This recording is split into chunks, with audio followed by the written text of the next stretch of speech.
নমস্কার। আজকে প্রায় ৫৫-৫৬ দিন অতিক্রান্ত হয়ে গেছে পেহেলগামের ঘটনার পরে। ২৬টি তরতাজা ভারতীয় প্রাণ যারা চলে গেছে, যাদের অকালে প্রয়াণ হয়েছে, সেই ক্ষত কিন্তু এখনো মিলিয়ে যায়নি। আমাদের সর্বভারতীয় সাধারণ সম্পাদক এবং মাননীয় সাংসদ শ্রী অভিষেক ব্যানার্জি কয়েকটি অত্যন্ত গুরুত্বপূর্ণ এবং পার্টিনেন্ট কোয়েশ্চেন উত্থাপন করেছেন, and we seek accountability from the Home Minister and the Prime Minister of this country. প্রথমত, 4 জন জঙ্গি ভারতে অনুপ্রবেশ করে, বর্ডার লঙ্ঘন করে, ভারতে দিনের পর দিন বসে একটি কনস্পিরেসি করে 26 জন ভারতীয় হত্যালীলা চালিয়ে গেল। আমরা কিছু জানতে পারলাম না, কারোর কাছে কোনো খবর নেই না। আমাদেরকে মেনে নিতে হবে যে এটা একটা বিশাল ইন্টেলিজেন্স ফেলিয়ার এবং সিকিউরিটি ল্যাপস। যে 4 জন আজকে এলো, যে জঙ্গি, তাদেরকে কি আদৌ শনাক্ত করা গেল? তাদেরকে ধরার জন্য কি কি করা হলো, কি কি মেজার্স নেওয়া হলো, তাদেরকে কি আদৌ ধরতে পারা গেল? এই প্রশ্নগুলোর প্রতি কোনো ক্ল্যারিটি কিন্তু আমরা এখন অব্দি পাইনি, এবং দেশের প্রধানমন্ত্রী এবং দেশের স্বরাষ্ট্রমন্ত্রীকে এগুলোর উত্তর দিতে হবে।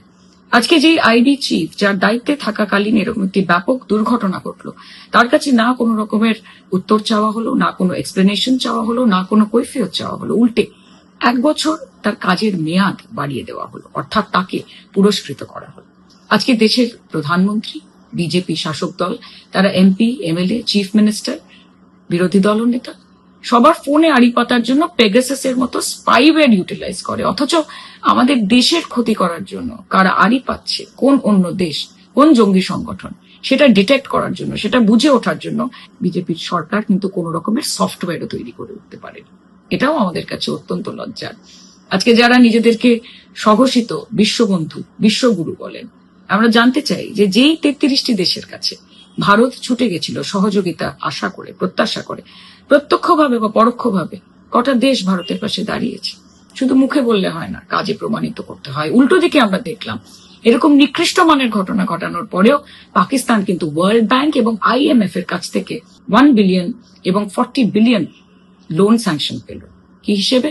আর্থিক সহায়তা, ফিনান্সিয়াল অ্যাসিস্ট্যান্স এবং দীর্ঘ মেয়াদী বিনিয়োগ, লং টার্ম ইনভেস্টমেন্ট হিসেবে। কাজে প্রশ্ন আমাদের মনে অনেক, কিন্তু উত্তর দিতে বিজেপির সরকার ব্যর্থ। আজকে এক্সটার্নাল অ্যাফেয়ার্স মিনিস্ট্রির পেছনে বিগত 10 বছরে 2 লক্ষ কোটি টাকা খরচা করা হয়েছে।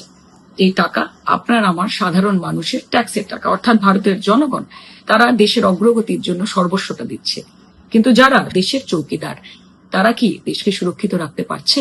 এই প্রশ্নগুলো কিন্তু আমাদের মনে থেকেই যাবে।